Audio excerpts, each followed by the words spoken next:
லீலா, என்னடி குழம்புது? இது குழம்பு இல்லைங்க, சாம்பாரு. கல்யாணம் ஆகி இத்தனை வருஷம் ஆச்சு. ஆனா இன்னும் புது பொண்ணு மாதிரியே இருக்கியேடி. தேங்க்ஸுங்க.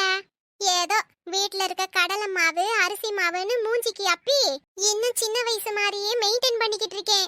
ஏங்க, பிள்ளைகளை முந்தானேத்து ஸ்கூலுக்கு விட போனேனா அங்க இருக்க டீச்சர்கள் எல்லாம் என்னைய அம்மானே ஒத்துக்கிறல. சின்ன பிள்ளையா இருக்கு, இந்த பிள்ளைய நம்பி 2 பிள்ளைகளை ஸ்கூலுக்கு அனுப்பி விட்டுருக்காங்களே. வீட்ல பெரியவங்க இருந்தா அவங்க கூட அனுப்பி வைங்கன்னு சொன்னாங்க. என்னைய இன்னும் சின்ன பொண்ணாவே நினைச்சுக்கிட்டு இருக்கறாங்க. போதும் போதும் நிறுத்து.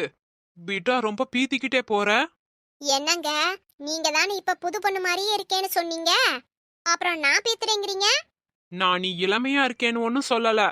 கல்யாணம் ஆகி வந்ததும் தடவை ஒரு சாம்பார் வச்சல்ல, அது சுத்தமா நல்லா இல்ல. இப்போ நீ வைக்கிற சாம்பாரும் சுத்தமா நல்லாவே இல்ல. இத்தனை வருஷம் ஆயும் இன்னும் குழம்பு வைக்க கத்துக்கல. அததான் சொன்னேன். எல்லாம் உங்களாலதான். ஒரு வேலையவாவது நீங்க உருப்படியா பண்றீங்களா? ஒன்னுத்துக்கும் ஆக மாட்டீங்க. உங்களாலதான் சாம்பார் இப்படி வந்திருக்குது. என்னடி, பருப்பை வேக வச்சது நீ, குழம்பு வச்சது நீ, என்னால சாம்பார் நல்லா இல்லங்கிற? காலையில சிலிண்டர் தீந்துருச்சுன்னு வந்து மாட்டி விட்டீங்கல்ல. ஆமா. என்ன லட்சணத்துல மாட்டினீங்களோ தெரியல. இன்னைக்கு சாம்பார் நல்லாவே வரல. ஒழுங்கா மாட்டி விட்டுருந்தா நல்லா வச்சிருந்திருப்பேன். தப்பு உங்க மேலதான். லீலாக்கா, என்ன அடி? தாயம் விளையாட போறேன், வரீங்களா? இந்தாத்தான் ஒரு பிரச்சனை போய்கிட்டு இருக்குது, முடிச்சிட்டு வாரேன். செத்த நில்லு. சின்ன வயசுல நான் எங்க வீட்ல இருக்கும்போது எங்க அப்பா நான் என்ன கேட்டாலும் வாங்கி கொடுப்பாரு. இங்க நான் வந்ததுல இருந்து நான் ஒண்ணு கேட்டாலும் கிடைக்கிறது இல்ல. அடியே, சின்ன வயசுல உங்க அப்பா கிட்ட பொம்மை காரு, பொம்மை லாரி, கண்ணாடி வளையல்னு கேட்டிருப்ப. ஆனா என்கிட்ட அப்படியா? தங்க வளையலு, தங்க மோதிரம், பூரா தங்கத்திலே கேட்டா நான் எங்க போறது? சொல்லுவையா சொல்லுவ, ஏன் சொல்ல மாட்ட? ஏதோ ஒரு இளிச்ச வாச்சி நான் கிடைச்சேன்னு என்ன கட்டிக்கிட்டு வந்துட்ட. ஐயாடியம்மா, என்ன சத்தம்? மொத்த வீட்ல எல்லாம் காலையில யானா சாமி பாட்டு ஓடுற சத்தம் தான் கேட்கும். இந்த வீட்ல மட்டும்தான் செவ்வா வெளினா கூட காலையில சண்டை சத்தம் கேக்குது. ஏண்டி, தினமும் என் மகன் கூடயே சண்டை இழுத்துக்கிட்டு இருக்க? உனக்கு கொஞ்சமாச்சு அறிவு இருக்கா இல்லையா? நான்லாம் என் புருஷன் கூட ஒரு தடவை தான் சண்டை போட்டேன், அதுக்கப்புறம் சண்டையே போடல. லீலாக்கா, உன் மாமியா நிஜமாவா சொல்லுது? கிழவிக்கும் கிழவனுக்குள்ள ஒரே ஒரு தடவை தான் சண்டை வந்துச்சா? ஆமாடியே, ஒரே ஒரு தரம் தான் சண்டை வந்துச்சு. அந்த சண்டையில ஓடுனவன் தான் அந்த கிழட்டு பைய. எங்க போனா என்ன ஆனானே தெரியல. ஒரு 5-6 வருஷம் கிளவி வந்துருவான்னு வெயிட் பண்ணி பார்த்துச்சு. வரலிங்கவும் போட்டோவை போட்டு மாலையை தொங்க விட்டுருச்சு. இது கெட்ட கேடு என்னைய சொல்லிக்குது. ஆமா, இவ எப்போ இங்க வந்தா? ஊரு பொறுக்கி வீட்டு பொறுக்கிய கூட்டிக்கிட்டு எங்க ஒட்டு பொறுக்க போகுது? இங்க பாருங்க, பிரச்சனைய என்னோட முடிச்சுக்கோங்க. வீட்டுக்கு வந்தவங்க கிட்ட உங்களுக்கு என்ன பேச்சு? பேசுவேண்டி, இது என்ன உன் வீடா? என் பையன் சந்தோஷமா இருப்பான்னு உன்னை கல்யாணம் பண்ணி வச்சா நீ என்னடானா இருக்கிற சந்தோஷத்தையும் புடுங்கிட்டு அவனை சாவடிச்சுக்கிட்டு இருக்கிற. உன்கிட்ட ஏதாவது ஒரு விஷயம் பிடிச்சிருக்குன்னு என் பையனை சொல்ல சொல்றீ? அப்படி சொன்னா இப்பவே இந்த இடத்துலயே நாண்டுகிட்டு தொங்குறேன். ஏங்க, என்ன பாக்குறீங்க? அதான் உங்க அம்மா கேக்குறாங்கல்ல, நல்லா யோசிச்சு சொல்லுங்க. என்கிட்ட உங்களுக்கு பிடிச்ச விஷயம் ஏதாவது இருக்கா? இருக்கு, ஒன்னே ஒன்னு இருக்கு. ஓடே, என்னடா பேசுற?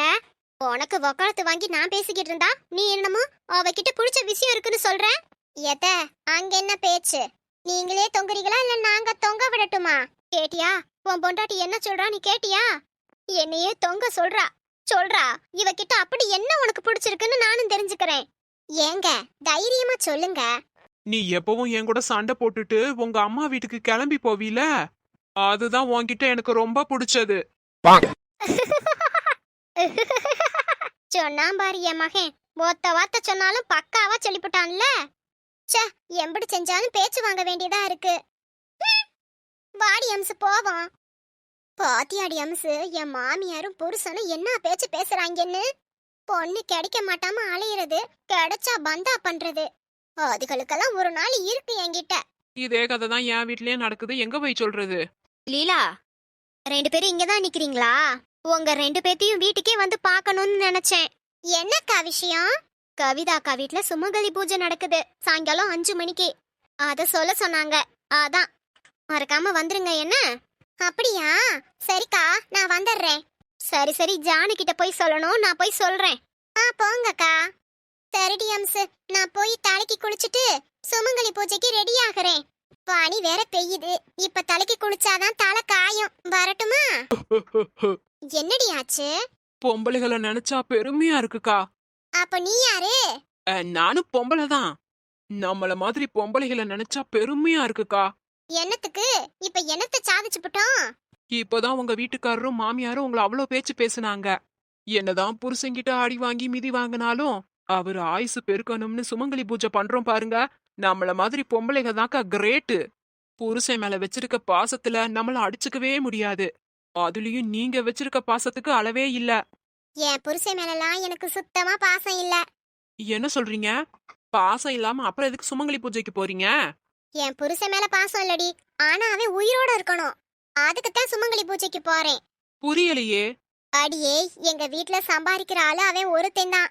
அவன் சம்பளத்தை வச்சுதான் 3 வேளை அடுப்பெரியுது. பிள்ளைக படிக்குதுக. லோனு இஎம்ஐன்னு எல்லாம் கட்ட முடியுது. ஒருவேளை அவன் செத்துக்கிட்டு போயிட்டான்னு வெயி, மொத்த குடும்ப பாரத்தையும் நான் ஒருத்தியாத்தான் தாங்கணும். நான் தான் வேலைக்கு போகணும், லோனை கட்டணும், பிள்ளைகளுக்கு பீஸ கட்டணும். இதெல்லாம் பண்ணிட்டு வீட்டு வேலையை வேற பார்க்கணும். இதெல்லாம் என்னால பண்ண முடியாது. அதனாலதான் என் புருஷன் உயிரோட இருக்கணும்னு அவனுக்கு சுமங்கலி பூஜை பண்றேன். மத்தபடி பாசமெல்லாம் ஒண்ணும் கிடையாது. நான் வரேன். அடப்பாவி, அப்ப எல்லா பொண்ணுங்களும் இதுக்குதான் சுமங்கலி பூஜை பண்றாங்களோ? யாருக்கு தெரியும்? உள்ள வரலாமா? யார் அது? அட, மயூரி. ஆமா ஆண்டி, எப்படி இருக்கீங்க? நல்லா இருக்கேன். அங்கிள், நீங்க எப்படி இருக்கீங்க?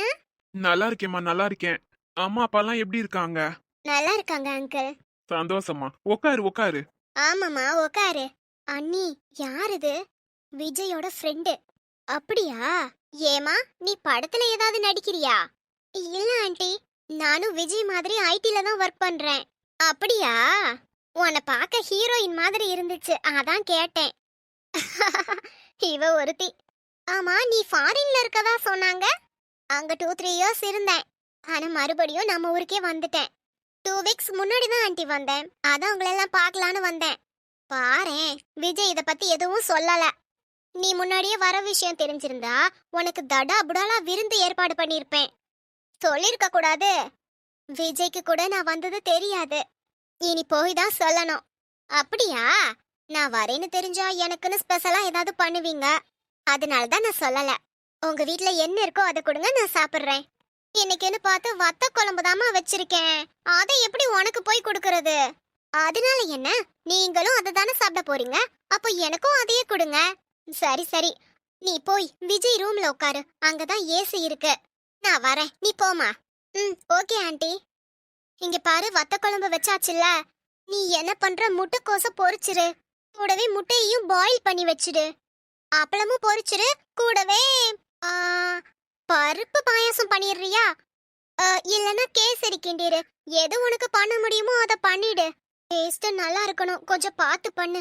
பணக்கார வீட்டு பொண்ணு, நீ போய் கிச்சன்ல வேலைய பண்ணுடி. நான் அந்த பொண்ணு கிட்ட பேசிக்கிட்டு இருக்கேன். வீட்ல பழம் ஏதாவது இருக்கா? தக்காளி பழம், எலும்புச்சம்பளத்தை தவிர வேற எந்த பழமும் இல்ல. எலும்புச்சம்பள ஜூஸ் அவளுக்கு பிடிக்குமான்னு தெரியலையே. சரிடி, நீ இதை மட்டும் ஏற்பாடு பண்ணு. சரிங்க நீ. நான் இப்போ நண்பனை பார்க்க வெளியில போறேன். வர்றப்போ ஏதாவது பழம் இருந்தா கூட வாங்கிட்டு வர்றேன். சரிங்க. யாராவது வரப்பதான் வீட்ல ஒண்ணுமே இருக்காது. நான் போய் அவகிட்ட பேசிக்கிட்டு இருக்கேன். கொஞ்ச நேரம் இருமா, சமையல்லாம் ஆயிரும், சாப்பிடலாம். எந்த அவசரமும் இல்ல, பொறுமையா பண்ணுங்க. ஆண்டி, நீங்க முன்ன மாதிரி இல்ல. ரொம்ப இழைச்சிட்டீங்க. உங்க முகத்துல சந்தோஷமே இல்ல. என்ன பிரச்சனை? அதெல்லாம் ஒண்ணும் இல்லம்மா, நான் நல்லாதான் இருக்கேன். ஆண்டி, என்கிட்ட இருந்து எதையும் மறைக்காதீங்க. விஜய்க்கும் பிரீத்திகாவுக்கும் மேரேஜ் ஆன விஷயம் எனக்கு நல்லா தெரியும். ஆண்டி அழாதீங்க, சாரி. நான் இத பத்தி கேட்டிருக்க கூடாது. அப்படியெல்லாம் இல்லம்மா, யாருக்கிட்ட அழுது புலம்புறதுன்னு தெரியல. நீ கேட்டதும் அழுக வந்துடுச்சு. ப்ளீஸ் அழாதீங்க. என் 2 பயலுக வாழ்க்கையையும் அந்த பிரீத்திகா நாசம் பண்ணிட்டு போயிட்டா. வெளியில தலை காட்ட முடியலம்மா. என் காது படவே பேசுறாங்க. என் பிள்ளைங்க 2 நல்லா படிச்சு வேலையில இருக்காங்க. அவங்கள பத்தி தப்பா பேச வச்சுட்டு போயிட்டா அந்த பிரீத்திகா. நாங்க சொந்தக்காரவங்க மத்தியிலும் பக்கத்து வீட்டுக்காரவங்க மத்தியிலையும் ரொம்ப கேவலப்பட்டு போயிட்டோம். இதுல எனக்கு வருத்தம் என்னன்னா, அந்த பிரீத்திகா குடும்பம் மட்டும் சந்தோஷமா நிம்மதியா இருக்காங்க. அது எப்படி முடியும்?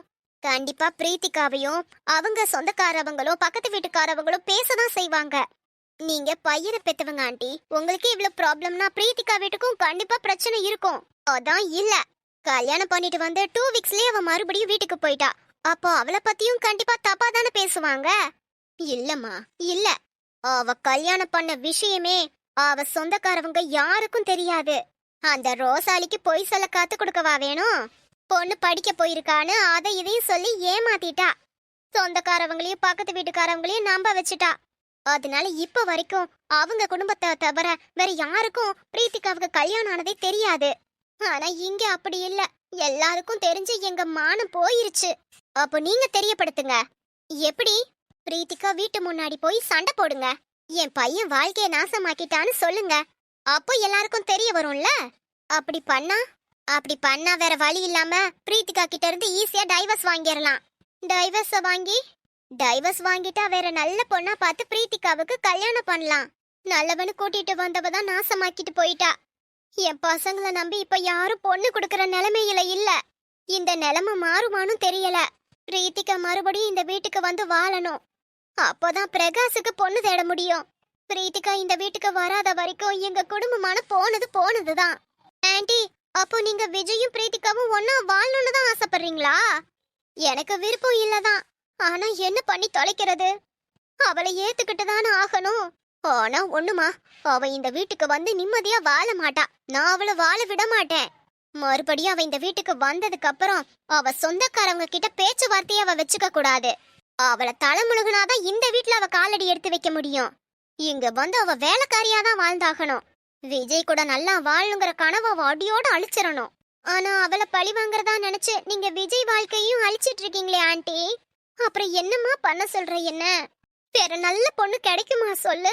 பிரகாஷுக்கு பொண்ணு பார்த்தோமா, எல்லாம் பிடிச்சு போச்சு. இங்க வந்து விசாரிக்கும் போது விவரத்தெல்லாம் சொல்லிட்டாங்க போல. அதுக்கப்புறம் அவங்க போனையும் எடுக்கல. நானும் பொண்ணு தேடி தேடி அழுத்து போயிட்டேன். பிரீத்திகா வந்தாதான் நிலைமை மாறும்னு எனக்கு தோணுது. இல்லனா விஜய் யாரு கல்யாணம் பண்ணிக்குவா? விஜய் மாதிரி ஒரு பையனை கல்யாணம் பண்ணிக்க கொடுத்து வச்சிருக்கணும். சொல்றதுனாலதான் இருக்கு. ஆனா 2வது கல்யாணத்துக்கு எந்த பொண்ணு சம்மதிப்பா? விஜயோட வாழ்க்கை இப்படி ஆகிறது எனக்கு கஷ்டமா இருக்கு ஆண்டி. விஜய நான் கல்யாணம் பண்ணிக்குவேன். என்னம்மா சொல்ற? நீயா? ஏன் ஆண்டி, நான் உங்க மருமகளா ஆக கூடாதா? அப்படியெல்லாம் இல்லம்மா. நீ வசதிலையும் அந்தஸ்துலையும் வசந்தவ.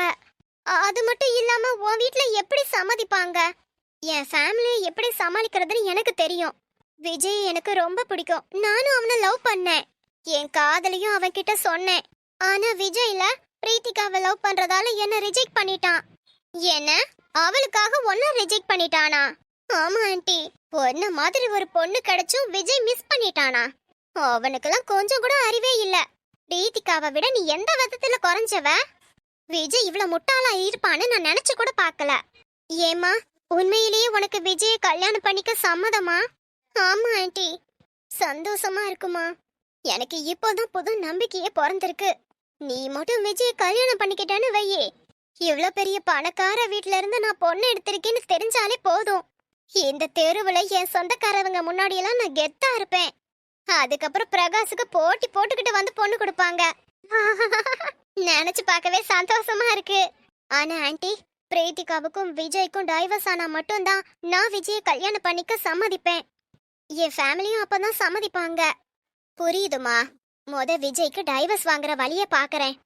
Thanks aunty. மறுபடியும் என் விஜய் எனக்கே கிடைக்க போறான். நீ விஜயை விட்டு விலகாத. நீ கவலைப்படாம போமா, எல்லாத்தையும் நான் பாத்துக்கிறேன். உனக்கும் விஜய்க்கும் கல்யாணம் பண்ணி வைக்க வேண்டியது என் பொறுப்பு. என்ன நம்பு, உன் அத்தைய நம்பு. Thanks aunty. இப்போதான் எனக்கு ஹாப்பியா இருக்கு.